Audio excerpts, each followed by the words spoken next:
नसरापूरमध्ये मिळाली बाग सरड्याची अंडी. त्याला कृत्रिमरित्या उबवून 9 सरड्यांना जीवदान दिले. त्याचे नाव इंडियन गार्डन लिझर्ड म्हणजेच त्याला मराठीत बाग सरडा असे म्हणतात, जे जगातील इतर अनेक भागांमध्ये देखील आढळतात. हे कीटकनाशक आहेत आणि प्रजनन हंगामात नराचा घसा चमकदार लाल होतो. त्याची लांबी 10 सेंटीमीटर म्हणजेच 3.9 इंच पेक्षा जास्त आहे. शेपटापासून एकूण लांबी 36 सेंटीमीटर म्हणजेच 14.5 इंचपर्यंत आहे.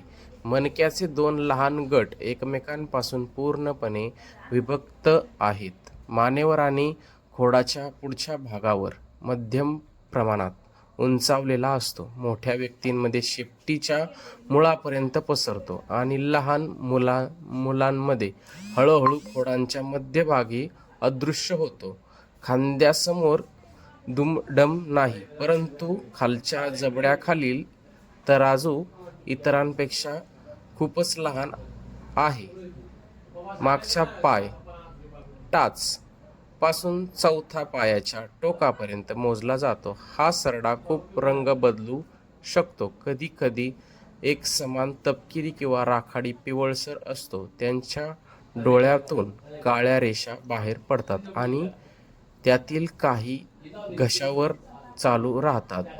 तिरकसपणे पाठीमागे धावत असतात. पोटात वारंवार राखाडी रेषांचे पट्टे असतात. त्यामध्ये रेषांनी बाजूने एक सर्वात वेगळी असते. आणि हा सरडा आपल्याला नसरापूर भागामध्ये जंगम यांच्या राहत्या घरामागे वाळूच्या ढिगाऱ्यांमध्ये काही दिवसांपूर्वी आपल्याला 12 अंडी मिळाली होती. तर ते अंडी आपण उबवून सरड्यांना जीवदान दिले.